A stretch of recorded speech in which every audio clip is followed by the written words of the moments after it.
Zara had always known kindness, for it was the one thing her mother had taught her before passing away when she was just a child. Her memories of her mother were faint, soft lullabies, warm embraces, and the scent of jasmine lingering in the air. But those memories had long been overshadowed by the presence of another woman, Lady Sibylla. Her father, Lord Edwin, remarried too soon, seeking companionship rather than considering what kind of stepmother he was bringing into his daughter's life. At first, Lady Sibylla had played the role of a devoted wife and caring guardian. But the moment Lord Edwin grew distant, often travelling on royal duties, her mask slipped. Zara became an inconvenience, a reminder of the woman she had replaced. Lady Sibylla had a daughter of her own, Selene, a girl blessed with beauty but poisoned with her mother's vanity. Unlike Zara, who was forced into dull gowns and kept away from noble gatherings, Selene was always adorned in the finest silks and showered with praise. Where Zara was pushed into the shadows, Selene basked in the light. Whispers filled the kingdom. Prince Alaric was searching for a bride.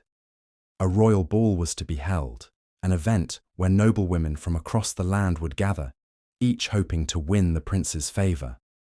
Lady Sibylla saw this as an opportunity, not for Zara, but for Selene. She was determined that her daughter would ascend to the throne. Zara had long accepted her place in the household. She was nobility, in name only, treated more like a servant than a lady of high birth. While Selene practiced dancing and refined her courtly manners, Zara scrubbed floors and served meals at the dining hall. She knew better than to dream of attending the ball. One evening, while dusting the grand hall, she overheard Lady Sibylla speaking in hushed tones with Selene. "You will be the most radiant at the ball," her stepmother whispered. "The prince will see no one else." Zara remained hidden in the shadows, listening. "But what of Zara?" Selene asked, her voice laced with irritation. Lady Sibylla scoffed. "Zara will not set foot in that palace. She will not steal this chance from you." The words should not have hurt. Zara had long known her stepmother's cruelty. And yet, a pang of sorrow settled in her chest. She had no desire to compete with Selene, but to be cast aside so easily, so completely, was a wound that never stopped stinging. As the castle bustled with preparations for the grand event, Zara continued to fade into the background, unaware that Lady Sibylla was already planning something far worse than simple exclusion. Her stepmother's wicked plot had only just begun. Late one evening, as the palace maids busied themselves with preparations for the upcoming royal ball, Lady Sibylla sat in her private chamber, a deep scowl etched across her face. The announcement had come earlier that day. The prince had declared that all noblewomen, regardless of rank or family prestige, were to be invited. This was meant to ensure fairness, but to Lady Sibylla, it was a disaster. She had spent years grooming Selene to be the ideal bride, making sure she was dressed in the finest gowns, trained in courtly etiquette, and surrounded by noble companions. Yet, despite all her efforts, she could not deny the simple truth. Zara was a threat. Though treated as little more than a servant, Zara possessed a beauty that needed no embellishment. Her features were soft, yet striking, her grace effortless. More than that, there was something in her presence, a quiet strength, an elegance that came not from training, but from within. Even in rags, she would outshine Selene, and that was something Lady Sibylla would not allow. She drummed her fingers against the polished wood of her vanity, deep in thought. Barring Zara from the ball would not be enough. If the prince ever laid eyes on the girl, if he so much as spoke to her, everything would be ruined. No, Zara needed to be removed permanently. A cruel smile curled on Lady Sibylla's lips. She had always known how to manipulate circumstances in her favour. This would be no different. That night, as the rest of the household slept, she crept into the royal archives where priceless heirlooms were kept under careful watch. She carried with her a small golden brooch, an artifact of great importance, gifted to the royal family generations ago. The moment she saw it, she knew it was the perfect piece to use. Carefully, she tucked it within the folds of her silk handkerchief and made her way back. In the early hours of the morning, before the first light of dawn, Lady Sibylla summoned a trusted servant, a frail man who owed her more than a few favours. With a few whispered instructions and a pouch of gold, she sent him to Zara's chambers. Zara, exhausted from a long day of cleaning and errands, lay asleep, unaware as the servant slipped the royal brooch beneath her mattress. By noon the next day, the entire household was in an uproar. A royal official had come to inspect the noble houses ahead of the ball, ensuring that all participants were in good standing. Just as planned, a search was ordered, and with sickening ease, the heirloom was discovered in Zara's room. The accusations came swiftly: theft, treason, disrespect to the crown. Zara barely had time to protest before the king's guards were summoned.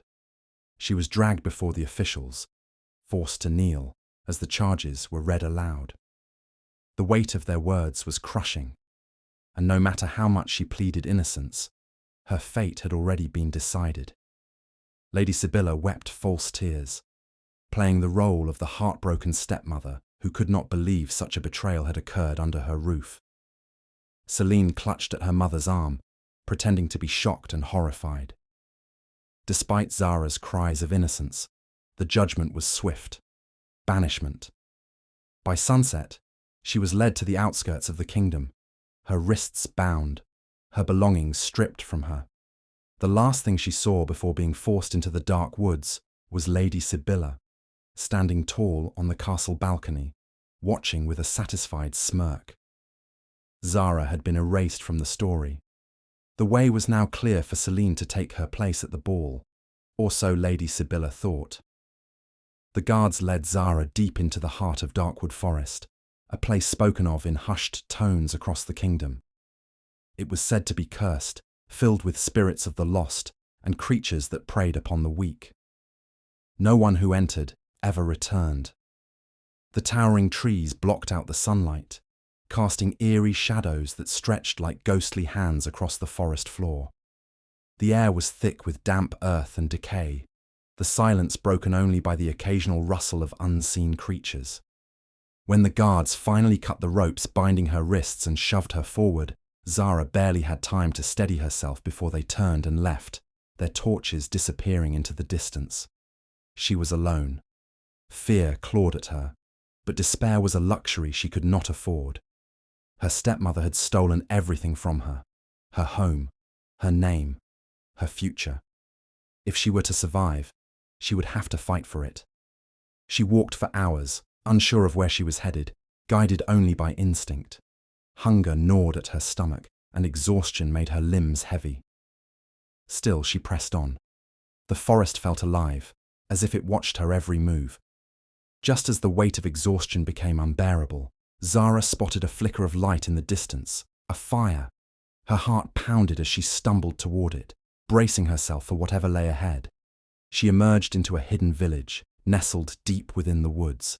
It was unlike anything she had ever seen. Homes carved into the massive trees, wooden bridges connecting them high above the ground. People moved about cautiously, dressed in tattered but sturdy clothing, their faces shadowed with suspicion as they noticed her presence. Before she could speak, a tall figure stepped forward, his presence commanding. General Elias. His name was whispered in war stories. Once a great knight, he had been betrayed and cast out by the very kingdom he served. His face bore the scars of battle, but his eyes were sharp, filled with a warrior's wisdom. "You are far from home, girl," he said, studying her with a calculating gaze. Zara straightened, refusing to appear weak. "I was banished," she replied, voice steady despite the fear twisting inside her. "Falsely accused." Elias studied her for a long moment before giving a small nod. "Then, you are not the first." Over the following days, Zara learned the truth about the village. It was a refuge for those discarded by the kingdom, Exiled nobles, fallen warriors, forgotten scholars. They had built a life in the shadows, hidden from those who had betrayed them. Elias saw something in Zara, not just a victim, but a survivor.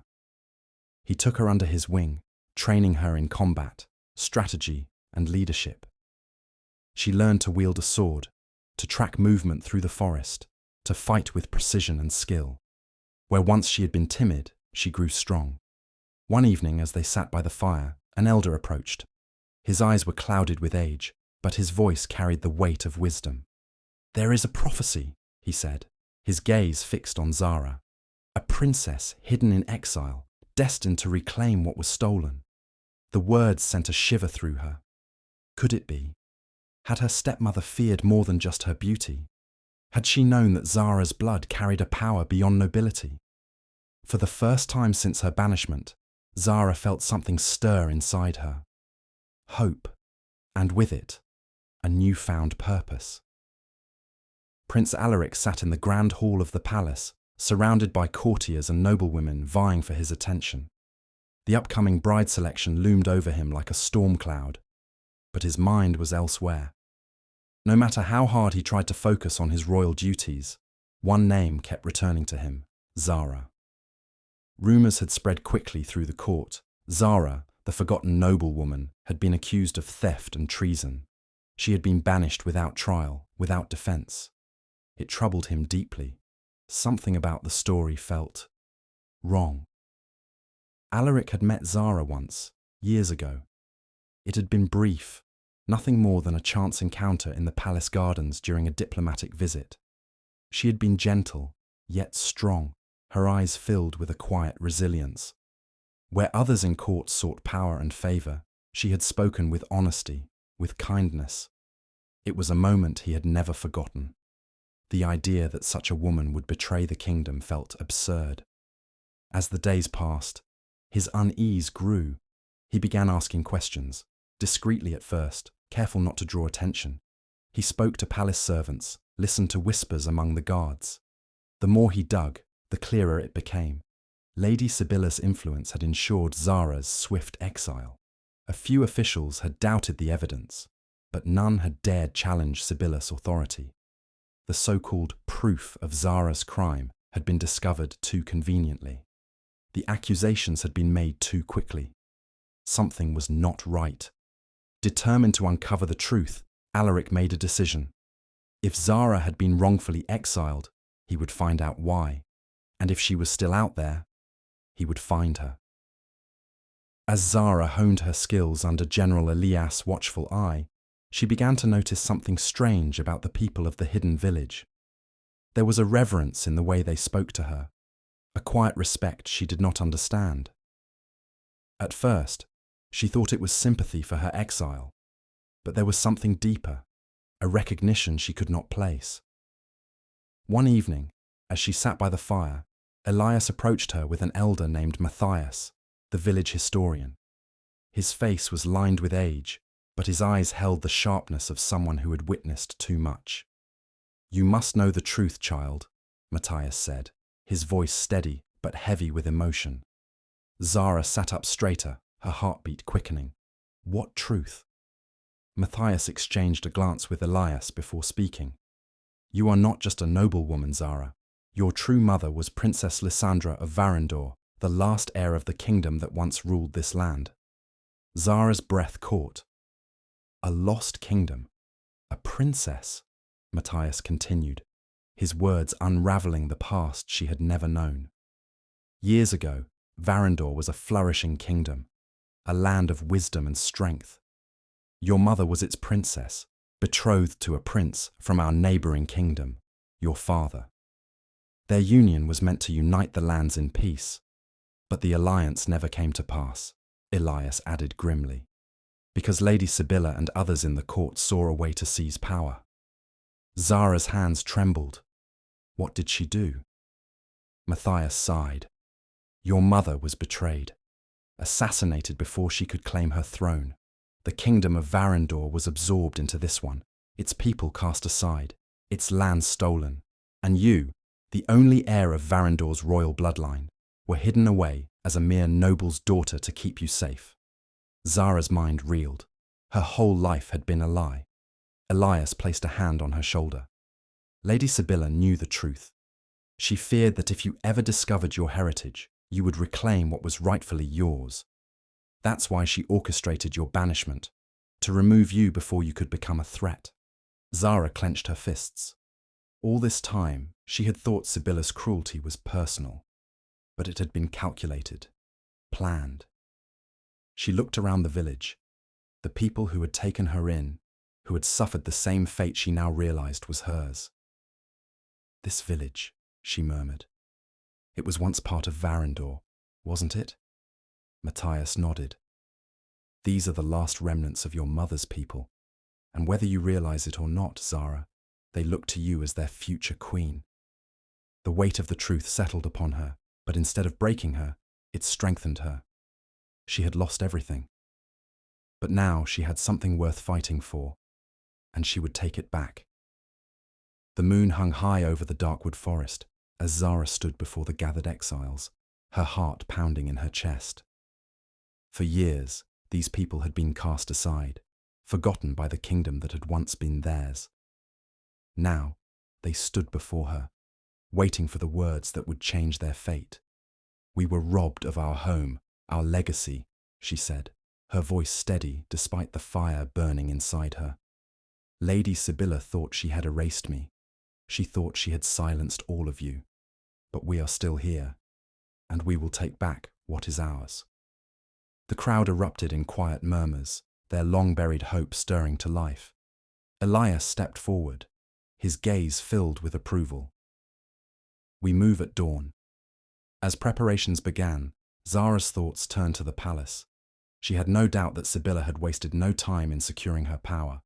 Selene would be presented as the prince's chosen bride at the royal coronation ball, the perfect opportunity to solidify their place at the top. But Sibylla had made one mistake. She had underestimated her. Meanwhile, within the grand halls of the palace, Prince Alaric paced in frustration. His investigation had uncovered everything: the planted brooch, the forced testimonies, the discreet bribes Sibylla had given to ensure Zara's swift exile. The deeper he dug, the clearer it became. Zara had been framed. He clenched his fists. He had always believed in justice, but now he saw how easily truth could be buried under power and influence. With the coronation ball only hours away, he knew Sibylla would make her final move. She would present Selena as the kingdom's new queen, and with his father's failing health, the court would accept it without question. But he would not. The grand ballroom was adorned in gold and crimson, chandeliers casting a warm glow over the gathered nobles. Lady Sibylla stood at the head of the room, poised with elegance, while Selene basked in the attention of the court.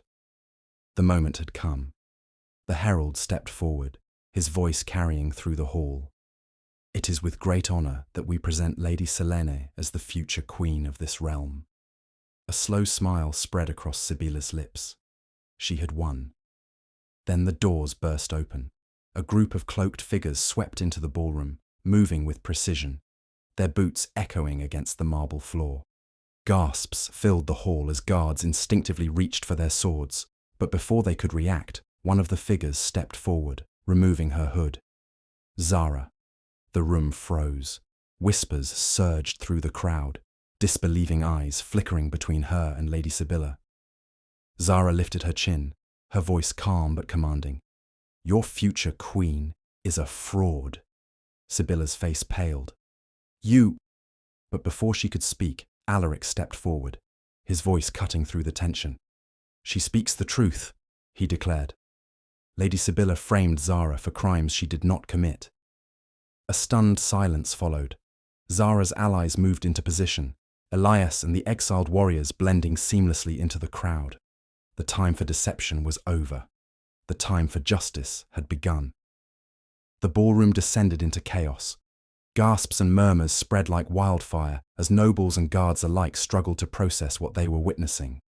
Zara was alive, and she had returned with the truth. Lady Sibylla's mask of poise cracked. With a sharp flick of her wrist, she signaled the guards. "Seize her!" she commanded, her voice laced with fury. But before they could move, Prince Alaric stepped forward, blocking their path. "No," he said firmly. His voice carried the weight of his authority, silencing the room. Zara was falsely accused. "I have the proof." From within his coat, he pulled out a bundle of documents, records of bribes, forced testimonies, and evidence that the stolen heirloom had been planted in Zara's chambers by Sibylla's own servants. He held them up for all to see. The king, weak from illness but still possessing his wits, narrowed his eyes at Sibylla. "Is this true?" he demanded, his voice cold. Sibylla's expression flickered, first with shock, then desperation. "She lies. The prince is bewitched by her tricks. She does not lie." The voice came from the back of the room. General Elias stepped forward, his presence commanding as ever.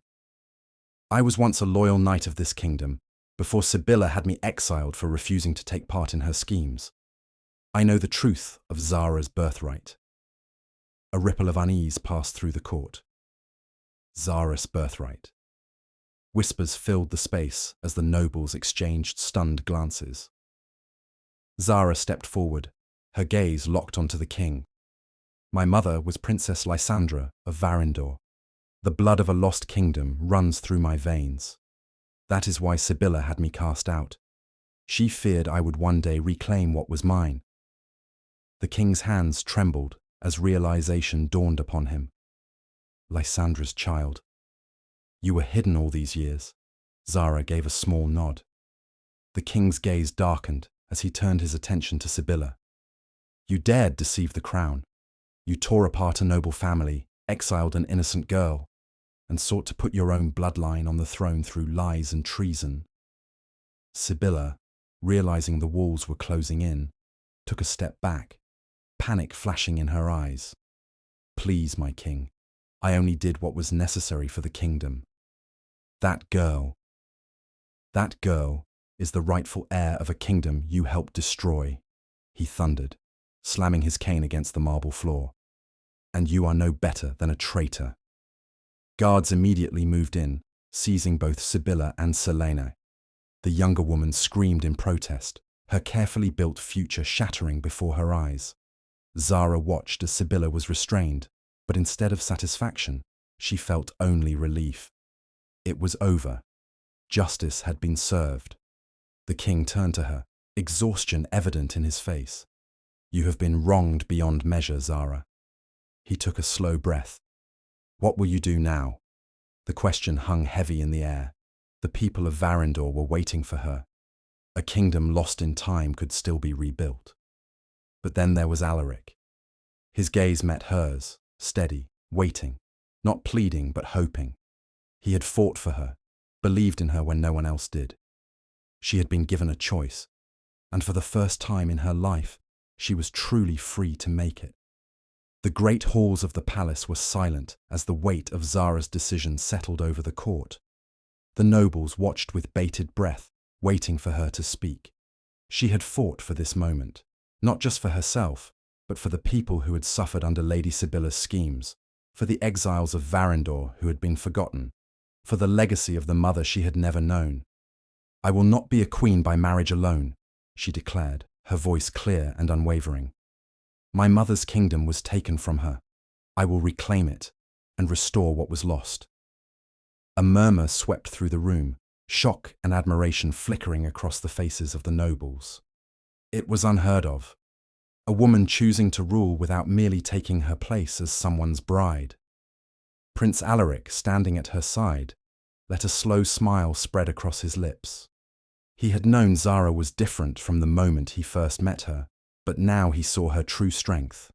She wasn't just a noblewoman or a forgotten exile. She was a queen. Taking a step forward, he met her gaze. "Then let us forge a new alliance," he said. "Not one of convenience, not one of deception, but of power, of unity." He knelt before her, offering not just his hand, but his kingdom's respect. "Marry me, Zara. Not as a woman seeking a throne, but as a ruler standing as my equal." A hush fell over the court.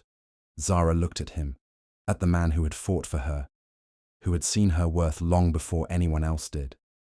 But this was not a proposal made of expectation or duty. It was a choice, and for the first time, she was choosing herself. She extended her hand, lifting him to his feet. We will rule together, not as prince and princess, but as sovereigns of two kingdoms. The hall erupted into applause, not of mere obligation, but of true respect. The exiled warriors of Varendor, the nobles of the kingdom, and even the king himself acknowledged that a new era was beginning. Days later, Zara stood before the ruins of her mother's lost kingdom. What had once been rubble would now rise again. As she ascended to her rightful throne, she knew one thing for certain. Lady Sibylla's betrayal had not destroyed her. It had led her to her destiny.